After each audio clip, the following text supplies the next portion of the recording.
Bem, hoje então nós faremos uma reflexão do próximo. Quem é o nosso próximo? Vocês devem estar se perguntando quem fez essa pergunta e para quem ela foi dirigida. E eu vou começar contando essa história. Aí, tendo de fundo aí essa bela fotografia do Sebastião Salgado, que desencarnou semana passada. Muito bem. Então, a gente, muitas vezes, nessa nossa jornada terrestre, nós nos perguntamos o que eu estou fazendo aqui, qual que é o meu objetivo. Todas essas pessoas que estão à minha volta, e se a gente pensar, o nosso primeiro contato vai ser ali no seio familiar, mãe, pai, irmãos. Essas pessoas todas, qual o papel delas na nossa vida? Aquela pergunta, quem é o meu próximo, ela se originou de um questionamento que um doutor da lei, naquela época que Jesus já estava em Jerusalém e frequentando ali o Sinédrio, e ele era questionado o tempo todo, porque quem era aquele homem que conseguia atrair multidões e conseguia impressionar todos com a sua postura, com as suas palavras, com as suas histórias. Então, esse doutor da lei, para tentar Jesus, disse o seguinte: mestre, o que preciso fazer para possuir a vida eterna? Aí Jesus, sabiamente, respondeu: o que é que está escrito na lei? O que é que lês nela? Aí ele respondeu: amará o Senhor teu Deus de todo o coração, de toda a sua alma, com todas as suas forças e de todo o teu espírito, e o teu próximo como a ti mesmo. Então Jesus disse para ele: respondeste muito bem, faze isso e viverás. Mas aí, não satisfeito, e para testar Jesus ainda mais, aquele doutor da lei disse o seguinte, perguntou o seguinte para Jesus: ok, mas quem é o meu próximo? Se eu tenho que amar o próximo como a mim mesmo, a ti mesmo, quem é o meu próximo? E aí Jesus, de forma serena e coerente, que eram marcas dele, contou uma parábola. Essa parábola é a parábola do bom samaritano, que, resumindo, a maioria aqui, eu creio que todos conhecem. Essa parábola, ela diz o seguinte, essa história que Jesus contou, diz o seguinte, que um viajante, ele estava indo de duas cidades, ali naquela região de Israel, de Jerusalém para Jericó, e ele sofreu um assalto, e foi muito machucado pelos bandidos, e ficou ali semi-morto naquela estrada. E aí passou um sacerdote que olhou, mas não deu muita atenção, até porque por ser sacerdote ele não podia nem tocar uma pessoa naquele estado, e nada fez. Depois passou um levita, que eram aqueles colaboradores do Sinédrio também, da tribo de Levi, que era uma tribo muito reconhecida, e fez a mesma coisa. Ele olhou e não deu muita importância para aquilo, e seguiu o seu caminho. Eis que aparece um samaritano. Quem eram os samaritanos? Eram judeus considerados de classe inferior pelos demais judeus, digamos assim. Porque era uma tribo que ficava mais afastada, eles tinham um tipo de crença com algumas particularidades que não agradavam ao Sinédrio, aos judeus tradicionais. Então, esse samaritano, que Jesus não escolheu por um acaso, foi então quem ajudou aquele homem que estava naquela situação lamentável, de penúria mesmo, foi machucado, seus bens todos roubados. Então, o que ele fez? Ele estava com azeite e vinho, ele colocou então azeite e vinho naquelas feridas, pegou aquele homem, colocou no seu animal, no seu cavalo, levou até uma hospedaria e lá, de acordo com essa parábola que Jesus contou, ele deu àquele hospedeiro 2 denários e falou o seguinte para o hospedeiro: olha, você vai cuidar dessa pessoa e tudo mais que ele precisar você dê, que quando eu voltar aqui eu te pago. Então, essa é a parábola do bom samaritano.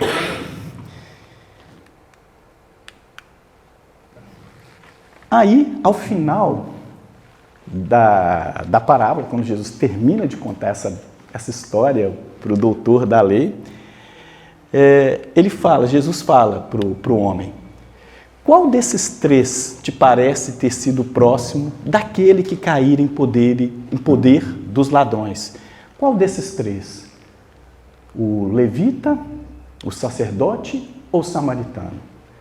Aí, o doutor da lei não teve como dar uma resposta diferente. Ele respondeu: aquele que usou da misericórdia para com ele. Jesus, então, leva aquele homem a dar a resposta que ele queria. O próximo é aquele que usa da misericórdia para com o outro, para com aquele que, por alguma razão, ele convive, ele tromba, né?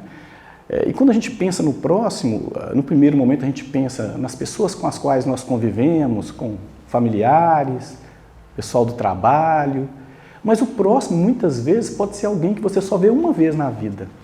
O próximo pode ser aquele que no momento que efetivamente precisou da sua ajuda, você estava lá e você pôde ajudar aquela pessoa.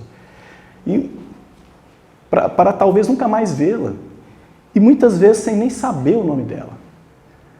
Então, por isso que essa palavra foi muito bem escolhida. O próximo é aquele que naquele momento estava mais perto de você e que você pôde ajudar, você pôde ser misericordioso com ela, você pôde ser fraterno com ela, você pôde se compadecer dela. Então, já contei para vocês quem fez a pergunta e quem respondeu. E aí Jesus, finalizando, fala: então vá, disse Jesus, e faça o mesmo. A coerência, a inteligência, a sabedoria eram marcas mesmo de Jesus Cristo. Ele, em um momento, impunha nada, obrigava ninguém a fazer nada. Mas a reflexão que ele levava as pessoas a fazer, isso deixava todos muito impressionados e com vontade realmente de saber mais daquele homem, que tinha toda aquela bagagem, né?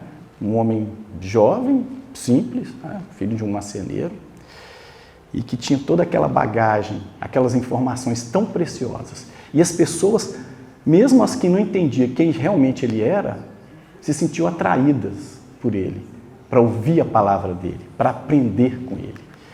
E foi tão forte que até hoje, mais de 2000 anos, a gente está aqui falando das histórias dele como essa parábola.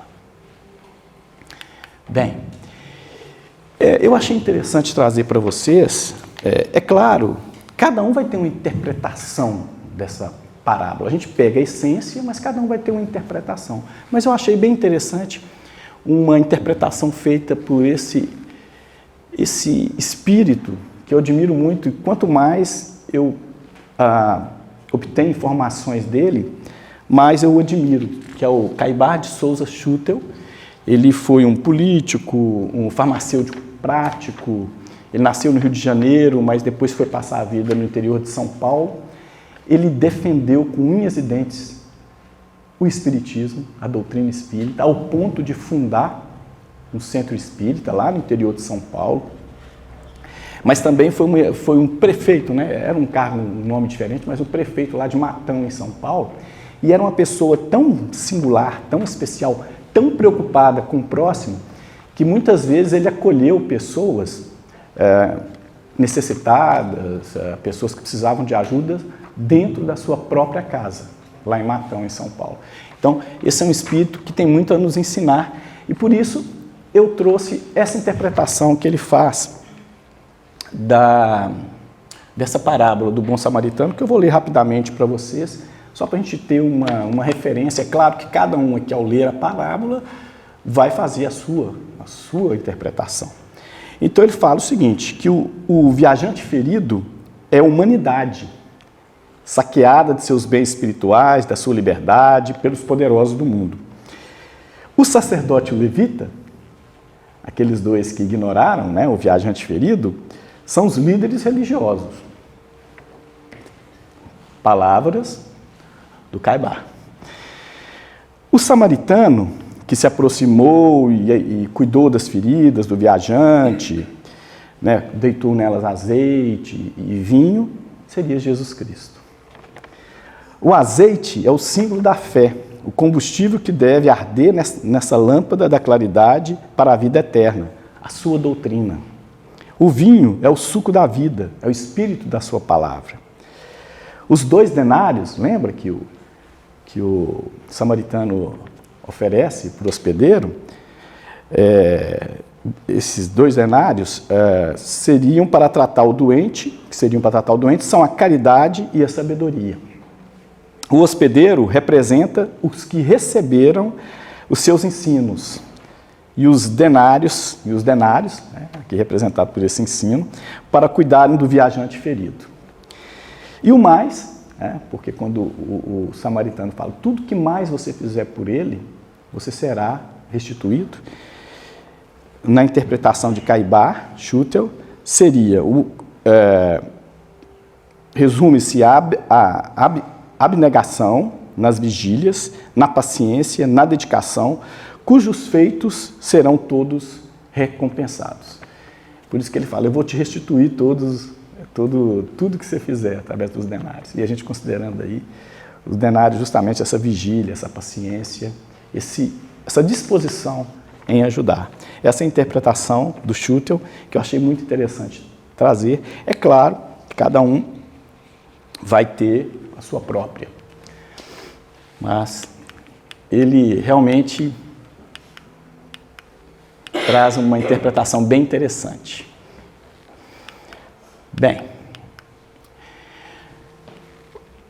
eu trouxe hoje as obras do Kardec, que ela seria a base da doutrina espírita, e sempre lembrando que tudo que foi escrito, tudo que foi vivenciado, lá no século XIX, a gente tem que fazer uma transposição, a gente tem que fazer uma interpretação mais crítica, para contextualizar na nossa realidade atual.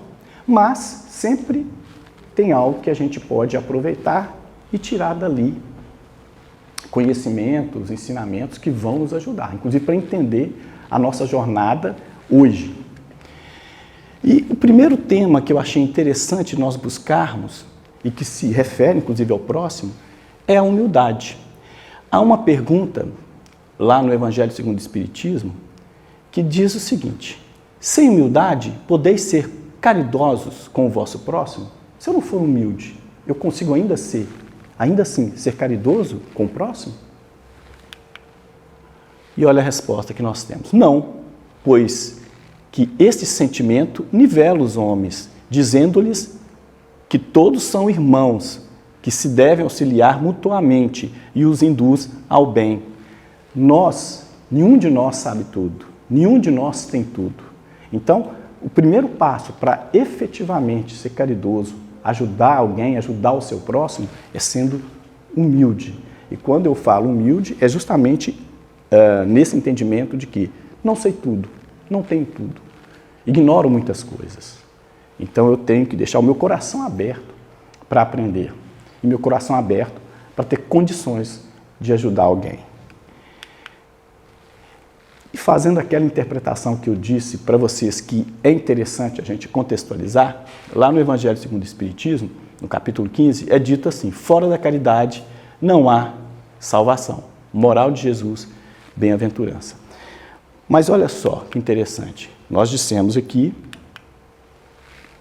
que para ser efetivamente caridoso, que é o contrário do egoísmo, né? Para não agirmos como pessoas egoístas, nós temos que ter humildade, que não está de maneira alguma, né, em sintonia com orgulho. Orgulho é o contrário de humildade. Eu sei tudo, eu tenho tudo. Eu não preciso de nada, eu não preciso fazer nada por ninguém. Mas aí a gente pode imaginar o seguinte, o seu espírito, embora ele não retroaja, porque tudo que nós aprendemos vai ficar conosco, ele pode se estagnar. Agora, se você age com caridade, com humildade, você pode sim evoluir. Então, a evolução. A gente poderia até dizer que fora da caridade, fora da fraternidade, fora da compaixão, não há evolução.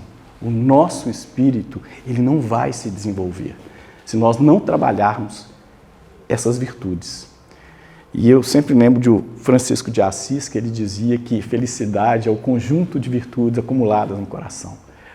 Você é feliz porque você conseguiu acumular virtudes, você conseguiu ser mais fraterno, você conseguiu ser mais caridoso, você conseguiu olhar para o outro, olhar para o próximo com um olhar amoroso, sabe? Você conseguiu perdoar. Recentemente a Thaís, né, a irmã Thaís que participa aqui dessa casa, ela falou da importância do perdão, inclusive que esse perdão a gente deve começar por nós mesmos, né, nos auto-perdoando, e dentro da família, pai, mãe, irmão, né? A gente tem que começar por aí. Mais uma questão lá do Livro dos Espíritos.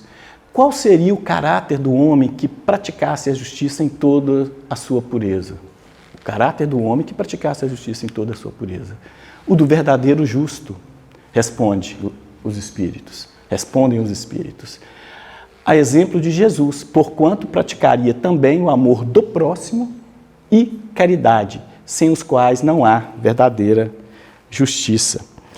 Então, mais uma vez, a importância, justamente, se eu quero ser justo, ou parecer justo, eu tenho que efetivamente seguir os exemplos crísticos.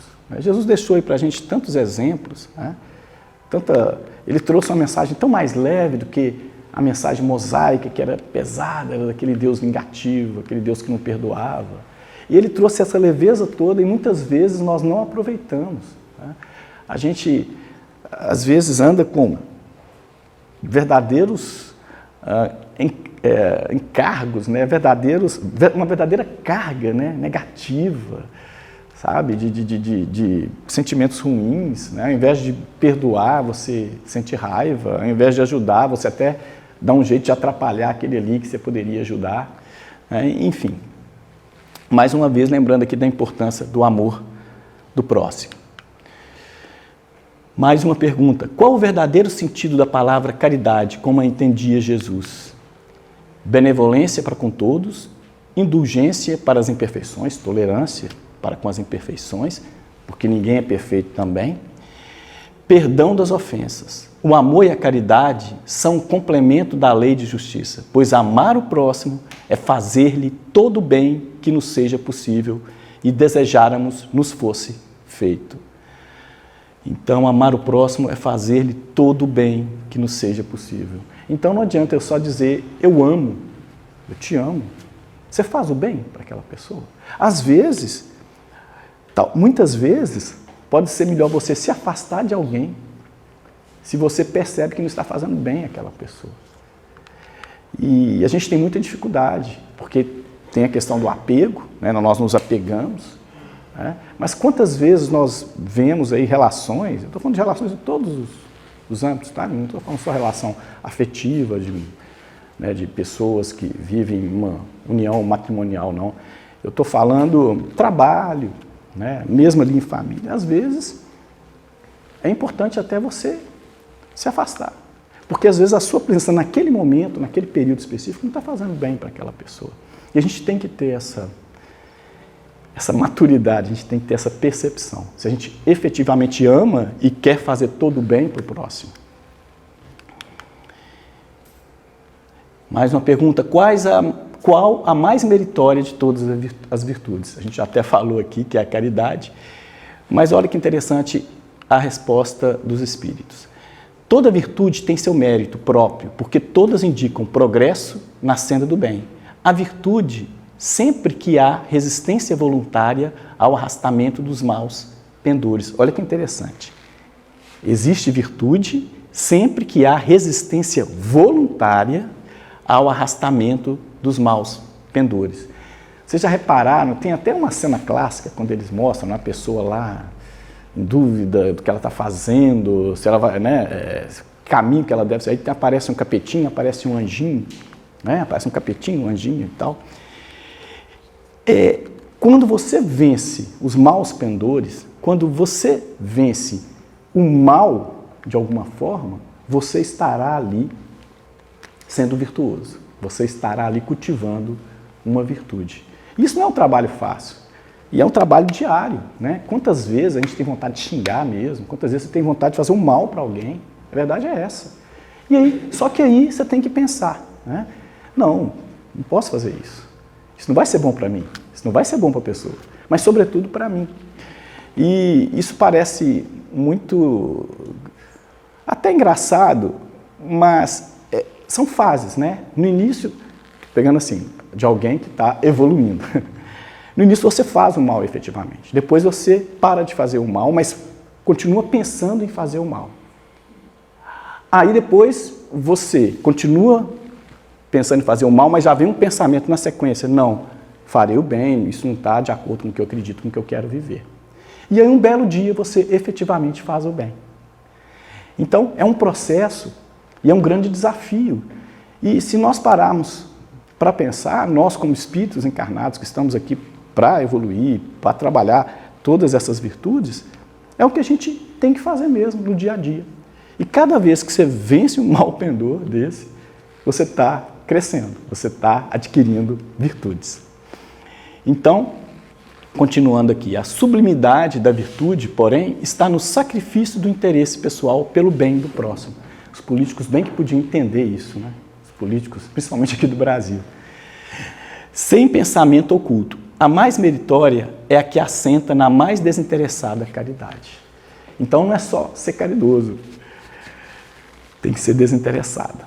Porque se você fizer algo esperando receber, ter um retorno, esperando receber algo em troca, já não está valendo ali o seu bom ato, a sua boa ação. Vou falar aqui também, só para a gente continuar essa questão do outro, né, de um termo chamado alteridade, que é muito importante nós pensarmos sobre ele às vezes. O que é alteridade? O caráter é o estado que é diferente, distinto, que é outro. Embora quando a gente vai fazer o bem para o próximo, né, a gente veja ali um irmão, a gente veja ali uma pessoa que merece ser ajudada, principalmente pelo fato de que somos em essência iguais, mas cada um é diferente. Em essência somos iguais, mas cada um é único na forma como foi concebido, na forma como vive. E essa que é a beleza da vida também. Né? Mas, ao mesmo tempo, é um desafio, porque o que é diferente de você, você pode achar que não é bom porque não é igual a você. E a gente falou aí na última palestra sobre preconceito, não vou entrar agora nessa seara do preconceito, mas é interessante a gente ter em mente que o próximo sempre será o outro, e o outro vai ser diferente de você. E você tem que conseguir trabalhar com essas diferenças. Eu trouxe aqui rapidamente, só para a gente ter um exemplo de como, graças a Deus, as coisas vão evoluindo. Esse Edward Burnett e Herbert Spencer, eles são antropólogos ingleses, e eles propuseram, eles nasceram mais ou menos na mesma época, vocês viram ali, nasceram no século XIX e desencarnaram no século XX, né? E eles propuseram uma teoria que chamaram de classificação das raças, extremamente racista, etnocêntrica. O que é etnocentrismo? É quando você entende que o seu grupo étnico, a sociedade na qual você está inserido é melhor que as demais. E eles acreditavam no seguinte, que havia uma hierarquia das raças, que se atestava pela cultura. Quanto mais clara as pessoas, mais desenvolvida a cultura. Ao passo que as sociedades formadas formadas por pessoas de pele mais escuras tendiam a desenvolver culturas inferiores. Então eles acreditavam nisso.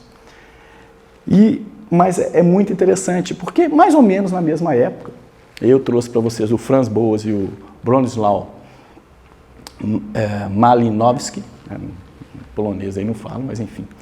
Um era geógrafo e antropólogo, o outro um antropólogo, e eles então entendiam o seguinte, um alemão, olha que interessante, o outro polonês, e eles encarnaram inclusive durante a Segunda Guerra. Acho que nada é coincidência. E são mais ou menos da mesma época daqueles dois ingleses lá, que defendiam o etnocentrismo.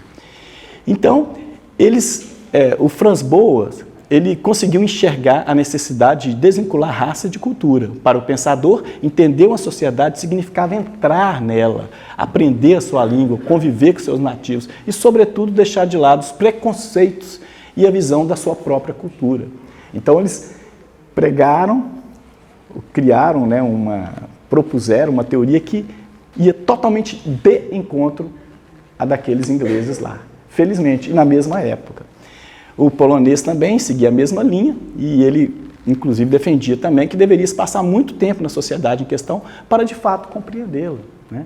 Isso é a base do não preconceito, digamos assim. Porque o que é o preconceito? É o pré-julgamento. Você ignora determinadas realidades, então você acha que aquele que não está exatamente do jeito que você entende que é melhor, seria pior que você. E eles vêm, então, exatamente combater a outra teoria daqueles dois alemães, daqueles dois ingleses que eu falei para vocês. Então, isso é muito bom, né?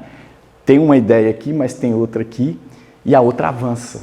Aqui é mais fraterna, aqui é mais que você tem a oportunidade de exercer a compaixão, a irmandade, essa prospera. Apesar de em muitos momentos, igual a gente está vendo aí, tantas guerras, né?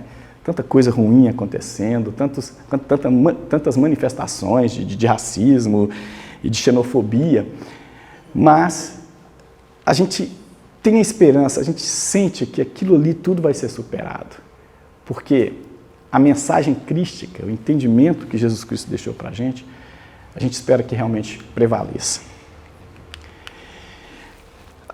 A gente está falando aí de próximo, né? E aí eu lembrei que a gente tem uma novela, né, que chama Vale Tudo, que é até um remake, e que está bombando aí na TV. E assistindo um dia um capítulo dessa novela, eu não assisto a novela não, tá, gente? É porque realmente um dia eu assisti um capítulo. Aí eu achei bem interessante, sabe, assim, a proposta, né, da trama, né? Porque você tem uma mãe toda certinha, que acredita na honestidade, que é uma pessoa trabalhadora e que tem valores assim bem sedimentados, né, de como agir, né, sem prejudicar o outro. E a filha dela, imagine, é exatamente o oposto. Ela quer ganhar dinheiro a todo custo, não tem, assim, para ela, esse negócio de honestidade, valores como honestidade, enfim, ajudar o outro, isso aí, que ela quer atingir o objetivo dela de ficar rica, passando por cima de quem quer que seja, inclusive da própria mãe. E aí tem uma figura, que é uma mulher rica, poderosa, que chama Odette Roitman, e ela é muito interessante também, essa mulher, porque ela tem, da mesma forma que a filha lá como é que é o nome dela? Raquel, é ambiciosa, o dinheiro acima de tudo, mas ela tem um jeito, vamos dizer, de manipular as pessoas para atingir ali os seus objetivos. Mas aquelas pessoas que ela percebe que têm valores parecidos com o dela, ela puxa para junto dela. E é interessante, assim, se a gente parar para pensar, né? Quem é o próximo de quem é? E onde está e quem é e onde está o meu próximo? Né? Se a gente pegar aí, por exemplo, a filha, né? A Maria de Fátima, acho que nenhuma mãe quer ter uma filha igual essa, né? Maria de Fátima. A Maria de Fátima, Quem é o próximo dela? A gente pode imaginar que é a própria mãe, que mesmo ela fazendo aquelas maldades todas, ela acolhe, ela acredita. Vai chegar uma hora, acho que ela não vai conseguir acreditar mais, porque vai descobrir as falcatruas dela. E, sei lá, quem é o próximo dos filhos da Odete Roitman? Porque ela era uma mulher que ela não conseguia ser mãe, ela não conseguia criar filhos. Aí a irmã dela cria os filhos. Então ela foi o próximo, né? Ela exerceu esse papel. E aí a gente vai, né, vendo aí diversas situações daquele ali que se encaixaria como próximo, né? Que naquele ensinamento de Jesus seria justamente aquele que se dispôs a ajudar, que se compadeceu, que agiu com fraternidade. E por mais, né, que haja vilões e mocinhos, é sempre interessante nós pensarmos nas nossas vidas quem é o próximo. Isso é uma novela, isso é uma trama, né? Isso é uma ficção. Mas nas nossas vidas, como é que a gente anda tratando os nossos próximos? Vamos começar aí pelo pai, mãe, filhos, cônjuge. Como é que a gente tem tratado essas pessoas? Como é que a gente está efetivamente, né, como fez lá o samaritano, passando lá o azeite, o vinho nas feridas, ou a gente está arranhando mais, né, para deixar pior? Como é que a gente está tratando essas pessoas? Como é que a gente está tratando os nossos próximos? A gente não precisa pegar uma novela cheia de situações, né, e de, vamos dizer, circunstâncias mirabolantes para poder pensar nisso. Vamos pensar na gente, vamos pensar aí na nossa vida aqui, né? Como é que a gente tem tratado? Quem é o nosso próprio, onde que ele está e como é que nós temos tratado esse próximo? Será que nós efetivamente estamos sendo o próximo, como foi o bom samaritano lá com o viajante ferido? É uma reflexão interessante da gente fazer. E para finalizar, eu gostaria de mencionar, até já havia falado da fotografia dele, desse espírito, né? Esse homem que desencarnou, Sebastião Salgado, um mineiro.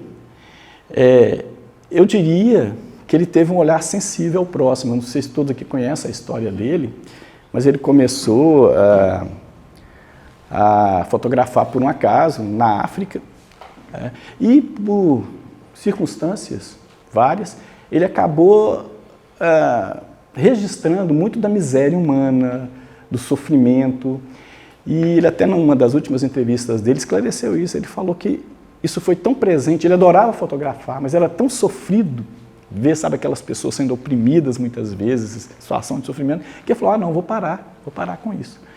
Mas aí, né, aquela situação, se a gente pegar a África, né, que tem realmente uma situação, as guerras civis, as pessoas muitas vezes sem a menor assistência, mas aí ele pensou o seguinte, olha, eu sou humano, eu integro também a natureza, então vou até a natureza.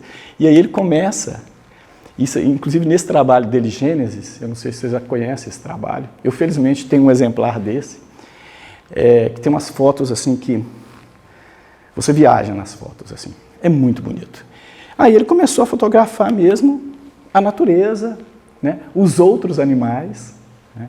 Ele tem umas fotos assim, desse elefante e de outros animais assim, que é sensacional, e de paisagens, também de pessoas, mas aí sob uma outra perspectiva, com esse olhar sensível. Eu acho que muito provavelmente o grande legado dele, a contribuição dele, foi registrando tudo isso para mostrar para o mundo o seguinte, olha, nós temos que nos preocupar. Nós temos que nos preocupar com o próximo. E nós somos todos parte da natureza. Ele desencarnou, né, há alguns dias, mas deixou aí esse legado muito interessante para nós. Que a gente deve ter realmente um olhar sensível ao próximo. Então é essa a reflexão de hoje. Eu agradeço a atenção e a paciência e vamos continuar pensando sobre isso quando a gente voltar para casa. Obrigado. Agora a gente vai